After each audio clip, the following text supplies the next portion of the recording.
What's going on, everybody? Season's greetings and happy holidays. My name is Ben, and welcome back to the bench, guys, for another episode of the 12 Sprues of Kitmas. Today we are working on build day number 10, and I'm hoping that we get something a bit easier than our last episode. That kit was rough. But anyway, guys, let's go ahead and grab that box and see what we have in store for us on build day number 10. As you can see, we only have 3 episodes left, guys, and I'm probably going to have to go ahead and move episode 11 and 12 to next week. Technically be in the very beginning of the year, but I'm okay with that. I want to finish the series, and man, life has been so hectic, so many family things going on. We're going to push on. We're going to get this all finished up. Now let's go ahead and kind of reach around in here and let's find that label. And here it is. Let's check it out. Okay, all right. We have a 1/72nd scale Academy A10 Warthog. Interesting. Now, I actually don't know much about the A10. I know that it's a pretty potent weapon and is a wonderful tank buster. Holds a lot of ordnance. It's got a giant Gatling gun up the front there. So there's a lot of really cool things about the A10, and I've never built a model of it, so this should be fun.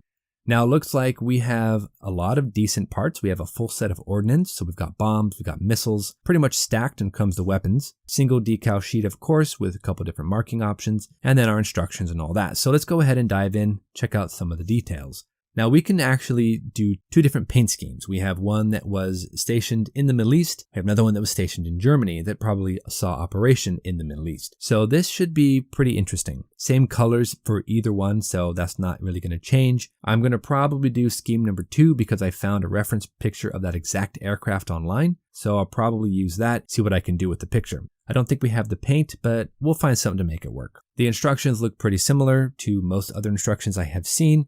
We start out in the cockpit, we move through the entire aircraft, finishing off with the canopy, with all their bombs and whatnot, and then we're good to go. So that's not going to be too difficult to do. Plus it's Academy, and the other Academy kits I have built in this series, and even in last series, well, they went together really, really well. So I have faith this is going to be an easy to build kit. Parts look good, everything's very clean, very crisp. Recessed panel lines. We have a couple of areas that have a little bit of flash, though we'll have to take care of that. And the weapons have giant ejector pin marks. So we're going to have to come back, fill those, sand them out. So a lot of work to do on the ordnance, but everything else looks really nice. So anyway, let's go ahead and just dive in, guys. We have a lot to do. We have a lot to build. So let's go ahead and get started with that first time lapse. We're going to go ahead and build up the cockpit. We're going to build up the fuselage. We have to add in some nose weight because this will be a tail dragger if we don't. Want to build up the wings, start cleaning up some seams. Let's just start having some fun, guys. So on with that first time lapse. Let's get it going.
Alright guys, we are back, and I gotta say so far the model is going together beautifully. Now the fuselage has a couple of seam issues here and there, nothing too crazy though. We're gonna go ahead and sand down a couple. I did some rescribing to make sure the panel lines were replaced. I did add a couple of extra parts and pieces right behind the pilot seat, and then I went and overcoated everything with flat black and then just tacked down the canopy, so we're looking good on that. The wings are together and they went together very, very well. So now we have to go ahead and start building up some of the other sub-assemblies like the engines, the rear tailplanes, all the weapons, and the landing gears and all that good stuff. So lots more to do for sure. One thing I will say though is that this aircraft is super menacing looking. This thing looks like it can destroy you. It's a really cool looking airplane. I usually don't go in for more of the modern aircraft, so anything up to the 70s I'm pretty much all aboard, but everything after the 70s I tend to kind of drop off in interest. So I don't know much about the A-10, but I know it's a really potent weapon and it has so far been a blast to build. So let's go ahead and get back into that time lapse, guys. Let's push on.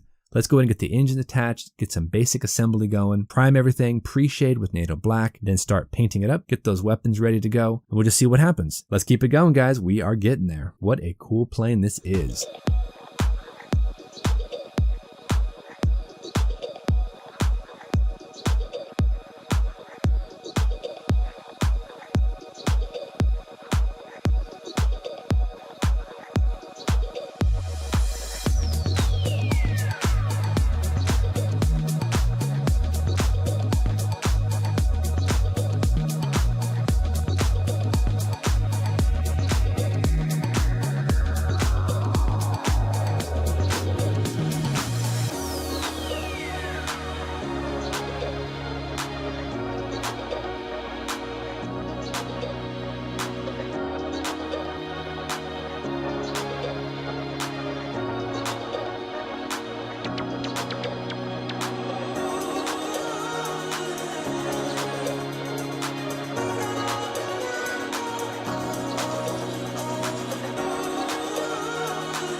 All right, everybody. So we are back. And as you can see, the A10 is looking like an A10. So I'm pretty happy so far. I've got everything overcoated with gloss. So we are ready for decals. And I'm going to do a little bit of detail work here on the wheels to get those all painted up. Then we can glue them on. And we're ready for decaling, future weathering, and all that good stuff. I will say, though, that I don't really like the colors that I have chosen to use on the aircraft. They're a little on the dark side. They called for a ghost gray and a light ghost gray, and I don't have either of those. So I had to kind of mix and match and try different grays and try to layer different grays on top of each other to kind of lighten them up a little bit. It didn't really work as well as I would have hoped. I don't hate the colors. I like them. They look cool, but it's not exactly accurate. So unfortunately, I need to go out. I need to buy some ghost gray, but I haven't had time. And to be honest, I'm actually doing this right now at like 11:30 at night. So there's no hobby store that's open, unfortunately, but that's okay. We're going to roll with it. I don't mind the color. It will lighten up a little bit once I apply a flat coat to it. We're just going to push on and continue having fun because honestly, that's what it's all about. It's about having fun. And this is a blast. If you like an A10 and you want to build one, this is an inexpensive entry into that world. And I got to tell you, it is very, very nice. It's a huge change of pace from that last rodent kit that I built. There's a couple of issues here and there, but really nothing that pivotal. It's all a really easy kit and it's a lot of fun. So with that being said, let's go ahead and move on to decals. Now this is going to be a pretty standard decaling process. We've got our micro set, we've got our micro sol, a little bit of micro set down there where the decal is going to go, slide the decal off the backing, and then apply a little bit of micro sol on top of that once you kind of blot up the excess micro set. Then just kind of let it sit, move on to the next one. So it shouldn't be all that bad, and Academy typically has decent decals. So that's great.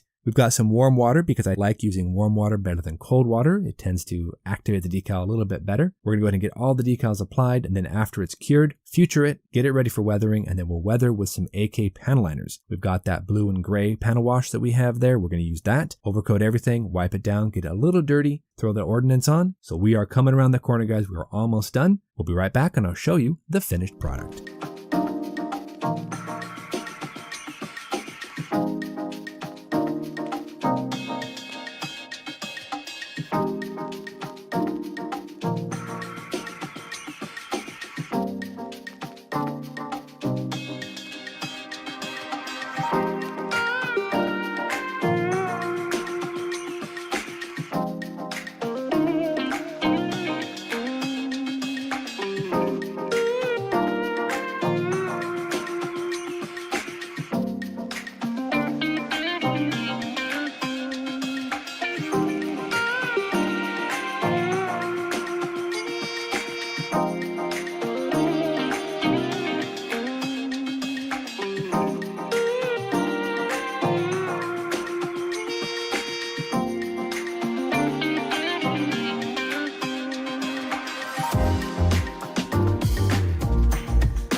Well, guys, we are back, and I gotta say, we have finished our A10, and what a nice kit it was too. Pretty much on equal par with any of the Academy kits I have built, so it went together decently. Didn't fall together necessarily. There was a couple of areas here and there that I needed to take a little bit more time with, but for the most part, it was a really fun model. So let's go ahead and grab the kit and we show you what we came up with, and here we go. As you can see, the color did lighten up a little bit with that flat coat, so that's good. We've got all the decals on there, the ordnances glued on. We've got the canopy open to show off a little bit of detail on the inside. I like it. I added a little bit more right behind the pilot seat, only to make it a bit more eye-catching, but that's it. Everything else on the inside, pretty much standard. Of course, look at all the ordnance this thing is carrying. It's got bombs, it's got larger bombs, it's got missiles. I don't know if they're accurate or if they're right colors. I just went off the instructions. Could definitely do some ground pounding, that's for sure. Let me go ahead and get you a close-up here and I'll show you some of the details. All in all, guys, I had a lot of fun with this particular build. I did have a few issues here and there. For example, the wing fuselage joint was a little tough to get together. I also had some trouble getting those landing gears to stand up perpendicular. They were real finicky. Other than that, I had a little trouble with the rear tailplanes. One side kind of sagged a little bit, but I was able to rectify that. As you can see, all the ordnance gluing on every single bomb and missile. Oh man, that took forever, but at least they're on and it's looking pretty awesome. So I'm happy with it. Did a little bit of work on the cockpit as well, added some seat belts, added some scratch built details back behind the pilot seat. So I'm happy with it. I think it was a pretty fun project. Now, actually, I did want to go ahead and say that I lost the actuator for the canopy to hold it open, but I scratch built one out of an A-wing landing strut from Sci-Fi Wednesdays. So not the best, but it works. Another thing I probably could have done was to add in a very hard edge demarcation line between the different colors as well as this fake canopy at the bottom. For some reason it has that. I don't know why. That probably should have been a very hard edged line. I just freehanded it, so not the best choice there. And again, the colors are a little bit too dark still, even though they lightened up after I hit it with flat coat. But yeah, honestly, a great model. Had so much fun building this. And if you guys are looking for an A10, you want something a little bit more affordable, shall we say, check out the 1/72nd Scale Academy. It went together beautifully. It's got tons of ordnance, a lot of bang for your buck for sure. So much fun, guys. And that means we are done with day number 10. We have 2 more models to build and 2 more episodes to produce. So we're going to go ahead and get started on build day 11 and build day 12. So until our next episode, you guys know the drill. Go out there and get yourself some bench time, have some fun, build something cool, and we'll see you back here on episode number 11 for the 12 Sprues of Kitmas here on Ben Builds. Thanks so much, everybody. Be safe, take care, Happy New Year's, and we'll see you soon, guys.